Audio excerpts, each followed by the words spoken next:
রাসূল তোমায় ভালোবাসি,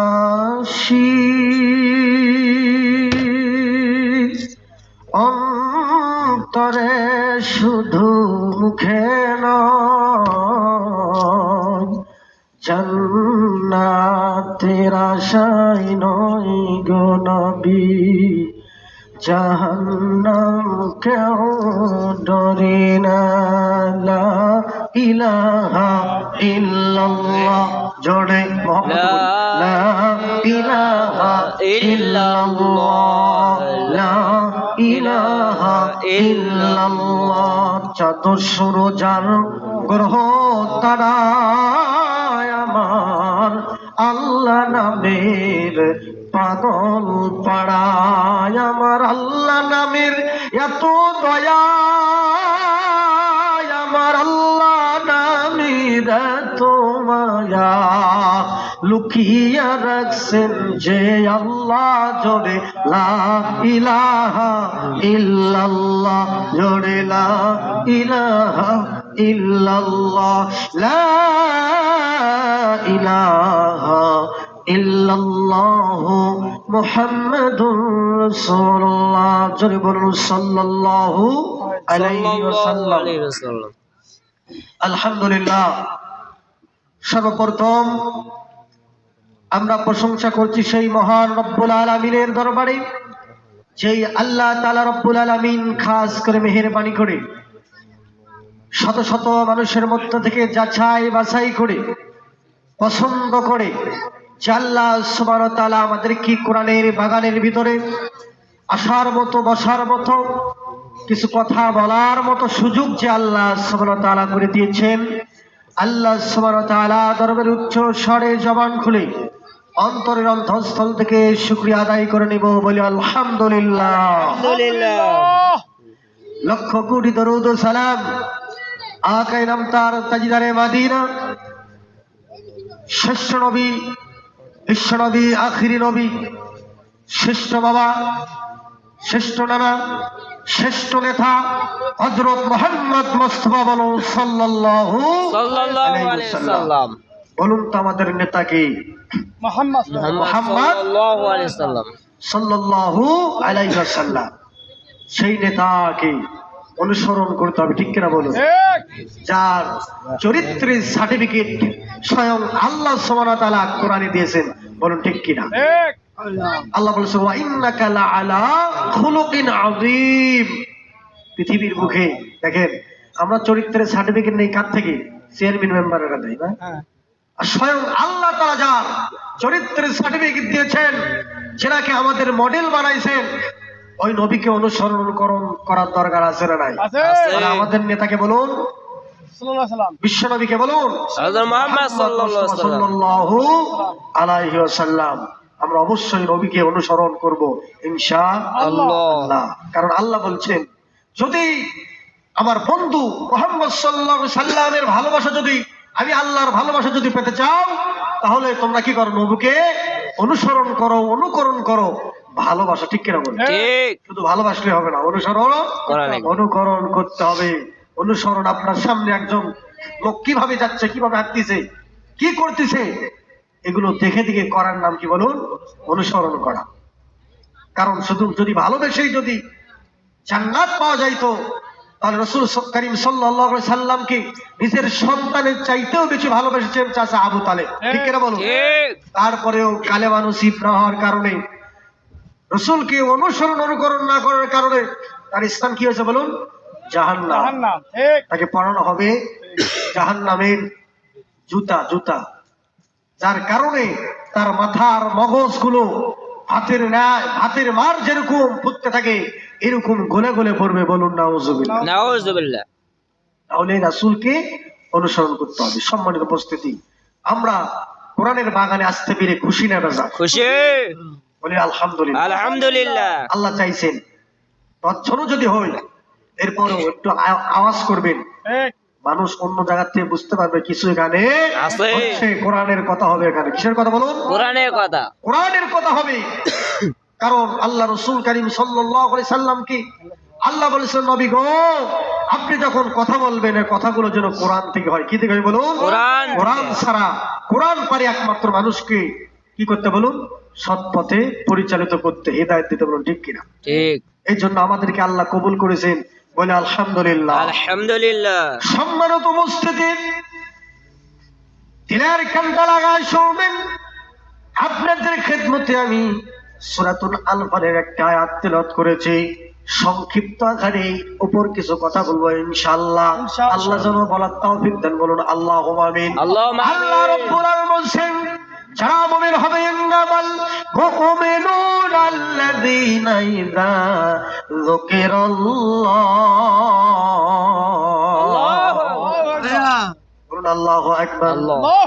কোরআনের আয়াত যখন তেলাওয়াত করা হয় ভালো লাগে কি লাগে না? লাগে। কোরআনের ভিতরে আল্লাহ এত মধু দিয়েছেন। দেখেন পৃথিবীতে যত গজল বলেন না কেন, এক শুনলে আর বেশি ভালো লাগে না। কেউ বলতে পারবেন না যারা মুরব্বী আছেন 80 বছর 82 বছর হয়ে গেছে সূরাতুল ফাতিহা শুনে আসতেছেন, বলুন তো দেখি কোনদিন কি বিরক্ত লেগেছে? না, লাগে নাই। কেন লাগে নাই? সূরাতুল ফাতিহায় কিন্তু শুনেছি এক হুজুরের মুখে শুনি একরকম, আর একজন হুজুরের মুখে শুনি আর এক রকম। ঠিক কিনা বলুন? তাদের কণ্ঠ আল্লাহ দান করেছেন, বলুন তো কণ্ঠ কার দান? আল্লাহর। এরা যখন তেলাওয়াত করে তখন মন থেকে আল্লাহু আকবার বের হয়, বলুন ঠিক কিনা? কারণ কালামুল্লাহ কোরআনের তেলাওয়াত করলে তখন মানুষের মনটা কি হয় বলুন? আনন্দিত হয়, আর তখন সে বলবে কি আল্লাহু আকবার। আর মুমিনদের গুণই এটা। আল্লাহ রাব্বুল আলামিন বলেছেন যখন মুমিনদের সামনে আল্লাহর নামটি না হবে এ মুমিনদের তখন অন্তরটা কেঁপে উঠবে, বলুন কার ভয়ে? আল্লাহর ভয়ে। কার ভয়ে? আল্লাহর ভয়ে। বলুন তো দেখি পৃথিবীর বুকে সবচাইতে বেশি ভয় করতে হবে কাকে? আল্লাহকে না কোনো পুলিশকে, র‍্যাবকে? বেশি ভালোবাসতে হবে, বেশি ভয় করতে হবে র‍্যাবকে না রবকে? রবকে। কিন্তু এখন আমাদের ভিতর রবের ভয় নেই, নামাজ পড়ে না, কালাম পড়ে না, এরপরেও দেখবেন অনেক সকল লোক বলে যে ইমান ঠিক আছে। বলে কি জানে না? তাহলে বলুন তো দেখি আর কি ভিতর ইমান আছে? ইমান তো নাই, এই আল্লাহর ভয় তার ভিতর নাই। এই আল্লাহর ভয় না থাকার কারণে সে চুরি করে, জিনা করে, ব্যভিচারী করে, জুলুম করে, বলুন ঠিক কিনা? নামাজ নাই, রোজা নাই। আল্লাহ রাসূল বলেছেন যারা নামাজ নাই তার দিন নাই, দিন থাকতে পারে না। নামাজ ছাড়া পৃথিবীর বুকে কিয়ামতের দিন আল্লাহ রব্বুল আলামিন সেই হিসাব সর্বপ্রথম নেবে, বলুন তো সেটা কি? নামাজ। কি বলুন? নামাজ। আউয়ালু মা ইউহাসাবু বিহিল আবদু ইয়াউমাল কিয়ামাতিস সালাহ। যত ইবাদত আছে সব ইবাদতের ভিতরে সর্বপ্রথম যেটার হিসাব না হবে এটাই হলো নামাজ, বলুন ঠিক কিনা? বলে ঈমান ঠিক আছে, বলুন নাউযুবিল্লাহ। নামাজ পড়তে হবে। যদি মুমিন হয় তার ভয়, আল্লাহর ভয়ে তার অন্তর কেঁপে উঠবে। বলুন তো দেখি আমাদের মাঝে 5 ওয়াক্ত মুয়াজ্জিন আল্লাহু আকবার, আল্লাহু আকবার, আল্লাহ বড়, আল্লাহ বড় বলে ডাকে কি ডাকে না? ডাকে। 5টি বার ডাকে মুয়াজ্জিন। শুধু মুয়াজ্জিন ডাকে তাই না, এই 5 ওয়াক্ত নামাজের পর আমরা একজন মুয়াজ্জিন রাখি 5000 10,000। ঠিক কিনা বলুন? কারণ 5000 3000 4000 মুয়াজ্জিন আছে না নাই? কারণ হুজুরদের বেতন বাড়ে না, হুজুরের এত টাকা লাগে কেন, এই চিন্তাও আছে। ঠিক কিনা বলুন? মসজিদের যারা খেদমতে থাকে, যারা দায়িত্ব থাকে, দেখেন তেলের দাম পর্যন্ত বাড়িয়ে গেছে 200, এরপরে মুয়াজ্জিনের বেতন হলো 4000 5000। বলুন তো দেখি তার সংসার আছে না নাই? এদিকেও লক্ষ্য রাখার দরকার আছে না নাই? সম্মানিত উপস্থিতি, ভালো করে দিনের কানটা লাগায় শুনবেন, দেখুন ভালো করে বোঝার চেষ্টা করেন। 5 ওয়াক্ত মুয়াজ্জিন ডাকে, এরপরে আল্লাহ নিজে মুয়াজ্জিন হয়ে শেষ রাত্রি যখন হয় তাহাজ্জুদের সময় এসে তখন ডাকতে আব্দুর রহমান, আব্দুর রহিম, আব্দুল কুদ্দুস, আয় তোর মনে কি ব্যথা আমাকে বল। ঠিক কিনা বলুন? তাহাজ্জুদের সময় আল্লাহ নিজে শেষ আসমানে এসে ডাক দেয়, আসো বান্দা আসো, তোমার ঋণ হয়েছে আমি আল্লাহর কাছে চাও। ও তো ওনি আস্তাজিবু লাকুম, ও বান্দারা তোমরা আমি আল্লাহকে ডাকো, আমি তোমাদের ডাকে সাড়া দেব। বলেন সুবহানাল্লাহ। তাহলে বলুন তো দেখি বিপদে পড়লে সর্বপ্রথম ডাকবো কার কাছে? আল্লাহ। কিন্তু আমরা কার কাছে যাই? মেম্বার চেয়ারম্যান বড় লোকের এমপির কাছে চলে যায়, যান আপনি সমস্যা নাই, সর্বপ্রথম আল্লাহর কাছে সাহায্য চাইতে হবে, কারণ আপনি তো বলতেছেন ইয়্যাকা না'বুদু ওয়া ইয়্যাকা নাস্তাঈন। আল্লাহু আকবার। আমরা চাচ্ছি না আল্লাহর কাছে, আল্লাহর ইবাদত করি, আল্লাহর কাছে সাহায্য প্রার্থনা করি, কিন্তু নামাজ পড়ে যায় মানুষের কাছে হাত পাতান, ঠিক না বল? ঈমান এ কি মুমিন? এ কি মুমিন হতে পারে? আল্লাহ বলেন ডাকের মুয়াজ্জিন যখন ডাকেন, যারা মুমিন হবে তারা কখনোই মসজিদে না যে বাড়িতে থাকতে পারবে না, বলুন ঠিক কিনা? যারা বলবে আমি মুমিন, আমি ইমানদার, এরা কখনোই ফজরের যখন আজান দিবে, মুয়াজ্জিন যখন আল্লাহর নামে ডাক দিবে, কখনো এরা নামাজ না পড়ে লেফের ভিতর আরো মোটলায় পোলটায় ঢোকে, এরকম লোক আছে না? না, এ কখনো মুমিন হতে পারে না। কারণ আল্লাহ বললেন আল্লাহর নাম যখন নেওয়া হবে মুমিনদের সামনে, তখন আল্লাহর ভয় অন্তর কেঁপে ওঠে। ও বাজারে থাক, যে জায়গায় থাক, ওর মনটা ওর ইমানটাই মসজিদে টানিয়ে নিয়ে যাবে, বলুন ঠিক কিনা? এরা হলো মুমিন। আর চলুন মুমিন কারা? আল্লাহ বললেন মুমিন তারা, ইমানদার তারা, আল্লাযীনা ইউমিনুনা বিল গায়বি ওয়া ইউকিমুনাস সালাতা ওয়া মিম্মা রাযাকনাহুম ইনফিকুন। আল্লাহু আকবার। আল্লাহ তাআলা বললেন যারা গায়বের প্রতি বিশ্বাস করে, যারা অদৃশ্যের প্রতি বিশ্বাস করে, কিসের প্রতি বলুন? অদৃশ্য। আমরা কি কোনোদিন জান্নাত দেখেছি? না। জাহান্নাম দেখেছি? না। কবরের আযাব দেখেছি? মৃত্যু যন্ত্রণা দেখেছি? জিবরাইলকে দেখেছি? অসংখ্য মালাইকা আছে, এগুলোকে যা কিছু আছে শরীয়ত যা দিয়েছেন নির্ভেদাই মানতে হবে, ঠিক কিনা বলো? ঠিক। সব কিছু না দেখে আল্লাহকে দেখি নাই, জান্নাত জাহান্নাম দেখি নাই, না দেখে বিশ্বাস করার নামই হলো ঈমান, বলুন ঠিক কিনা? ঠিক। ঈমানটা হলো অন্তরের ব্যাপার, ঠিক কিনা বলো? ঠিক। জান্নাত দেখি নাই, জাহান্নাম দেখি নাই, এরপরেও বিশ্বাস করতে হবে। যাদের বিশ্বাস নাই, যারা বিশ্বাস করে না, তারা হলো নাস্তিক। কি বলুন? নাস্তিক। এই নাস্তিকরা বলে যে আল্লাহ বলতে কিছুই নাই, বলুন নাউযুবিল্লাহ। এরা হলো নাস্তিক, কিন্তু মৃত্যু স্বাদ গ্রহণ করতে হবে এটা বিশ্বাস করে, ঠিক কিনা বলুন? বলুন তো, নাস্তিক হলো সে মরবে কি মরবে না? মরবে। মরতেই হবে। আল্লাহ এখানে সুন্দর করে বলে আল্লাযীনা ইউমিনুনা বিল গায়ব, যারা অদৃশ্যের প্রতি বিশ্বাস করে এরা হলো ঈমানদার মুমিন, বলুন ঠিক কিনা? এরপরে আল্লাহ বলছেন ইউকিমুনাস সালাতা, নামাজের কথা আছে না নাই? আছে না নাই বলুন? আছে। ইউকিমুনাস সালাতা ওয়া ইউতুনাজ যাকাতা। আল্লাহ কোরআনের ভিতর অনেকবার এই আয়াতগুলো নিয়ে এসেছেন, বলুন ঠিক কিনা? নামাজের কথা আল্লাহ রাব্বুল আলামিন অনেকবার বলেছেন, ঠিক কিনা বলো? তাহলে নামাজ ছাড়া কখনো ঈমানদার হতে পারবে না। আল্লাহ বলেন যারা সালাত কায়েম করে, সালাত কায়েম করতে হবে, কি করতে হবে বলুন? সালাত কায়েম করতে হবে। সালাত কায়েমকে আমরা ইমামেরা করতে পারবো না, আমরা কখনো করতে পারবো না, আসতে হবে। কারণ ইমামেরা প্রতি জুমায় আলোচনা করে, মুসল্লিরা শুধু এই কান দিয়ে শুনে ওই কান দিয়ে বের করে, বলুন ঠিক কিনা? কারণ ইমামের ক্ষমতা নাই। ইমামের যদি ক্ষমতা থাকতো, যদি আইন পেশ জারি করা হতো, তাহলে ওই মুসল্লিরা নামাজ পড়তে বাধ্য হতো, বলুন ঠিক কিনা?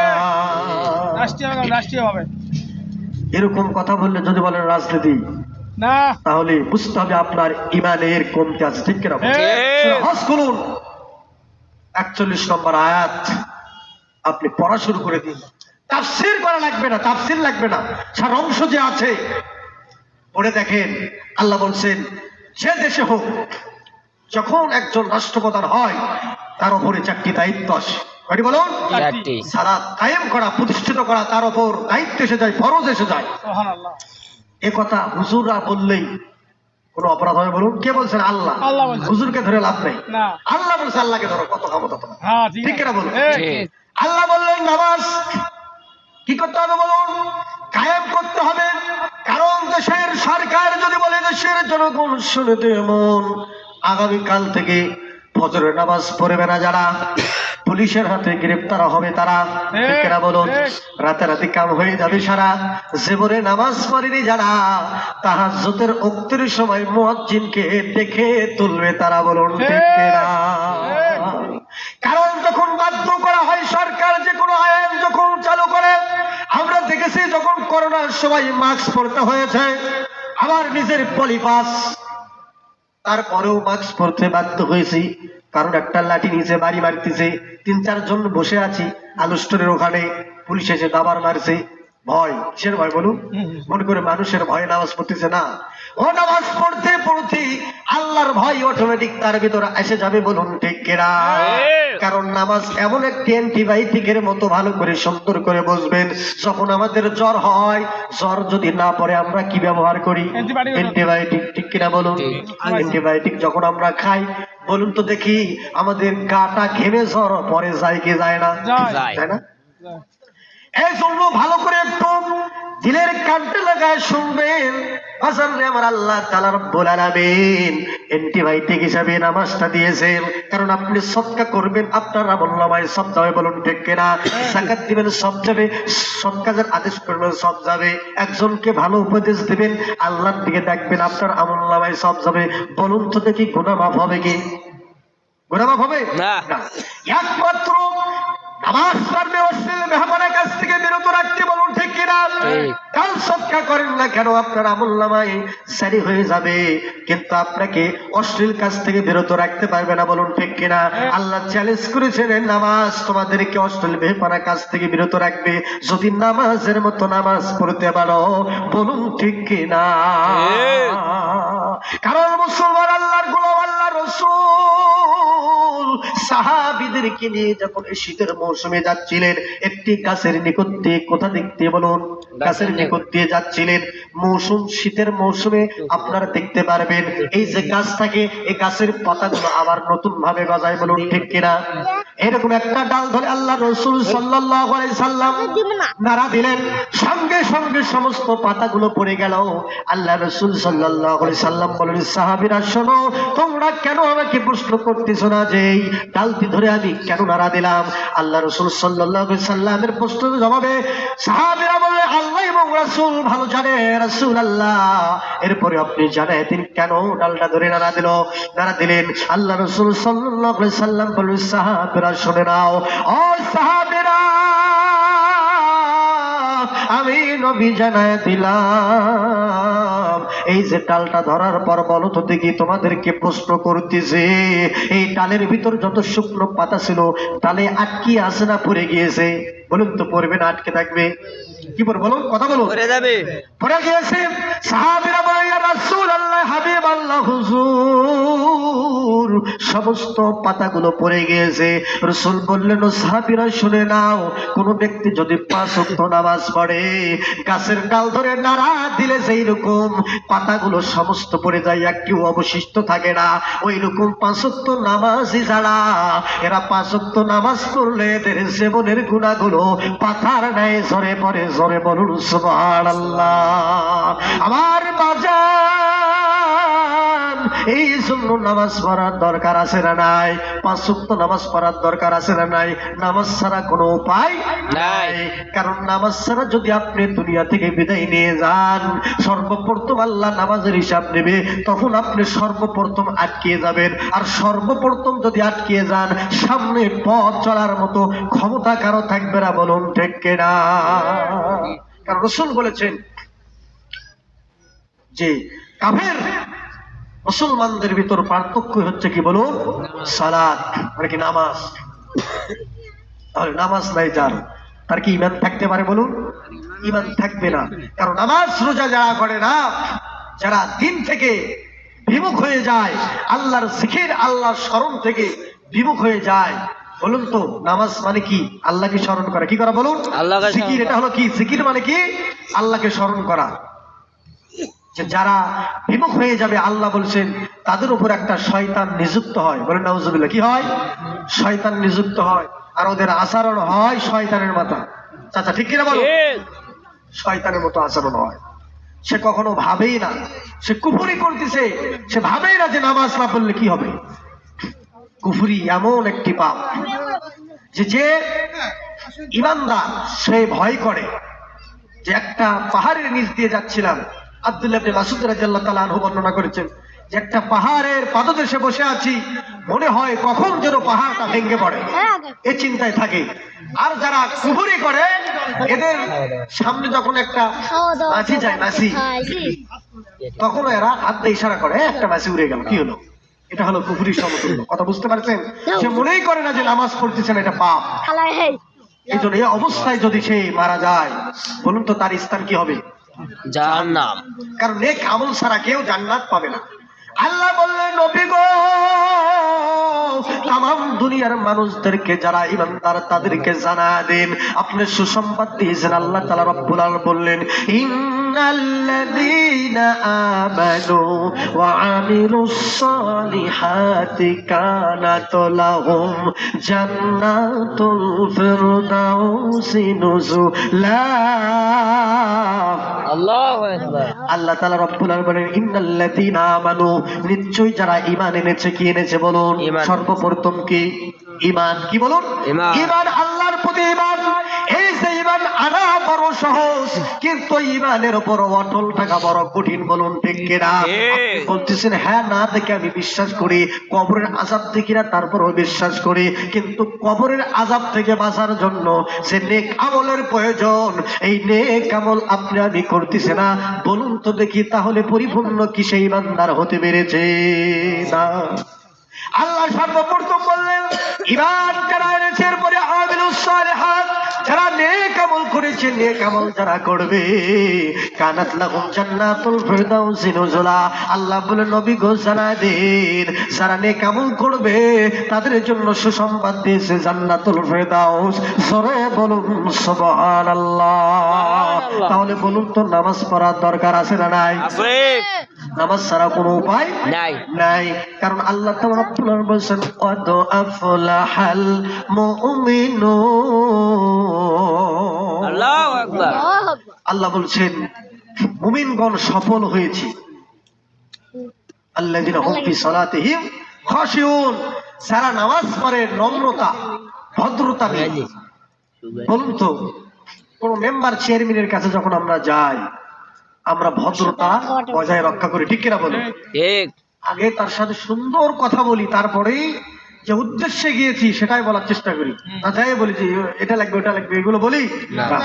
আপনি যার চিনি রাজা ধীরাজ, তাবারাকাল্লাযী বিয়াদিহিল মুলক, যিনি রাজত্বের অধিকারী, গোটা পৃথিবীর মালিক, আপনার জীবনের মালিক কে বলুন? আল্লাহ। আয়াতের মালিক কে? আল্লাহ। রিজিকের মালিক কে? মৃত্যু দেওয়ার মালিক কে? আল্লাহ। ওই রবের কাছে দাঁড়াইছেন, বলুন তো দেখি নম্রতার দরকার আছে না নাই? আছে। যদি আমরা তো সেই নামাজি নই যে আল্লাহকে দেখে দেখে নামাজ পড়বো, কিন্তু একটি জিনিস আমরা লক্ষ্য করতে পারবো যে যদিও আমরা আল্লাহকে না দেখি, আমাকে আল্লাহ দেখতেছেন। বলুন ঠিক কিনা?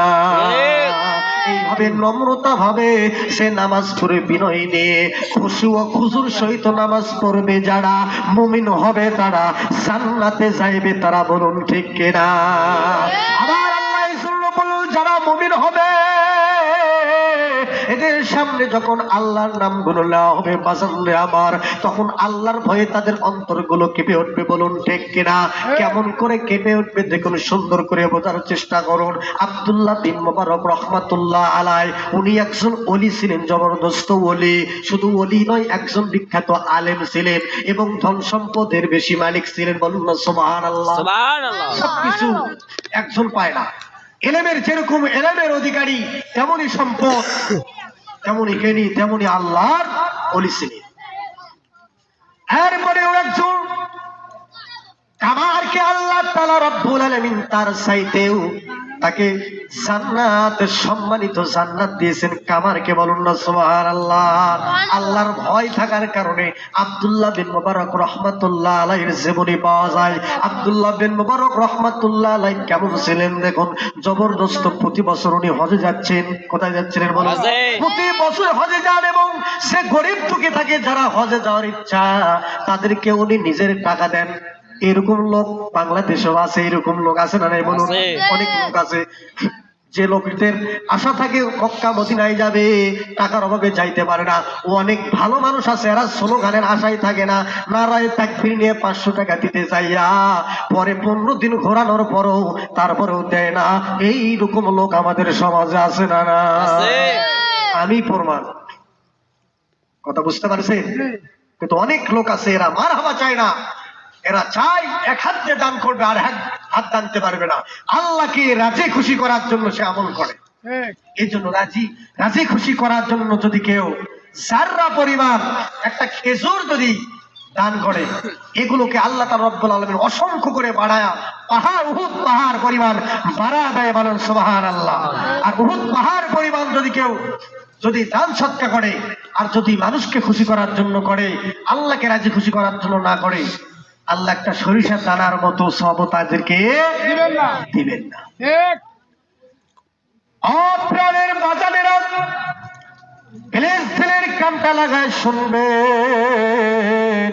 হযরত আব্দুল্লাহ বিন মুবারক রাহমাতুল্লাহ আলাইহি হজের জন্য যখন রেডি হচ্ছিলেন বাজারে আমার, হঠাৎ করে দেখতে পেলেন তার সন্তান, ছোট্ট একটি সন্তান ছিল, ওই সন্তান অজর নয়নে কান্না করতেছে। আব্দুল্লাহ বিন মুবারক রাহমাতুল্লাহি আলাইহি তখন সন্তানকে ডাকতে বললেন, সন্তান গো, ওগো প্রিয় সন্তান, তোমার কি হয়েছে? তুমি তো খেলাধুলা করতে গিয়েছিলা, তুমি কেন এখন কান্না করতেছো? ওই সন্তান ডাকতে বলে, বাবা, ওগো বাবা, কি বলবো, আপনার কাছে একটা কথা বলতে যায়, সেটি হলো আমি খেলাধুলা করতে গিয়েছিলাম, আমার বন্ধুর সাথে খেলাধুলা করে যখন বাড়ির দিকে চলে গেলাম, তার বাড়িতে যেয়ে দেখি গোস্ত রান্না করতেছে, তারা গোস্ত খাইলো, আমি চাইলাম, আমাকে দিল না, শেষ পর্যন্ত ধাক্কা দিয়ে বের করে দিয়েছে। এই জন্য মনে কষ্ট পেয়েছি, ব্যথা পেয়েছি, এই ব্যথার জন্য আমি কান্না করতেছি, বলেন আল্লাহু আকবার। আব্দুল্লাহ বিন মুবারক রাহমাতুল্লাহি আলাইহি উনি তো একজন ওলি মানুষ, উনি চিন্তা করলেন যে আমার সন্তানকে, ছোট্ট বাচ্চাকে গোস্ত দিল না, তারা খাচ্ছে, কেন দিল না? এর পিছনেও হাকিকত থাকতে পারে, বলুন ঠিক কিনা? উনি চিন্তা করলেন। আব্দুল্লাহ বিন মুবারক রাহমাতুল্লাহি আলাইহি হাঁটি হাঁটি পা পা করে আস্তে আস্তে করে বললেন, সন্তান আসো, চলো কোন বাড়িতে। ওই বাড়ির সামনে যে সালাম দিলেন, আসসালামু আলাইকুম ইয়া আহলাল বাইত। বলুন তো, ইসলাম শিক্ষা দেয়, আল্লাহর নবী সাল্লাল্লাহু আলাইহি সাল্লাম শিক্ষা দিয়েছেন, কোন বান্দার বাড়িতে যখন আপনি যাবেন, সর্বপ্রথম দায়িত্ব আপনার উপর, সেটি হলো সালাম দেওয়া, বলুন ঠিক কিনা? আসসালামু ক্বাবলাল কালাম, সর্বপ্রথম হবে সালাম। কিন্তু আমরা কি বলি? হ্যালো। ঠিক। জীবন চলে গেল, নাকি বলেন? হ্যালো, আপনি হ্যালো বলেন, একবার দুইবার নয়, 18 বার হ্যালো বলেন, কিন্তু আপনি সর্বপ্রথম সালাম দেন, ঠিক কিনা বলুন? ঠিক। নবী করিম সাল্লাল্লাহু আলাইহি সাল্লাম শিক্ষা দিয়েছেন আগে সালাম। সালাম দিলে 3টি উপকার। কয়টি উপকার বলুন? 3টি। সালাম দিলে 3টি উপকার। 1 নম্বর সব পাবেন, বলুন তো আমার নামায় কয়টি নেকি জারি হয়, জমা হয়? কয়টি নেকি বলুন? 90টি। কয়টি বলুন? 90টি। সালামের জবাব দেওয়া ওয়াজিব, ঠিক কিনা বলুন? সালাম দেওয়া সুন্নত। শুধু তাই নয়, আল্লাহ তাআলা রব্বুল আলামিন যারা সালাম আদান প্রদান করে, এই দুইজনের ভিতর থেকে হিংসা দূর করে দেয়, বলেন না সুবহানাল্লাহ। 3 নম্বর যে গুণ, সেটি হলো আল্লাহ দুইজনের ভিতর মহব্বত পয়দা করে দেন, বলেন না আলহামদুলিল্লাহ। আলহামদুলিল্লাহ। সালাম প্রদানের কারণে হাজার হাজার লোকের সাথে আমাদের সম্পর্ক হয় সর্বপ্রথম, ঠিক কিনা বলেন? সালাম কত পরিচিত, সালাম দিতে দিতে। এই জন্য আমরা কি দেবো বলুন? সালাম দেব। আর আল্লাহ রাসূল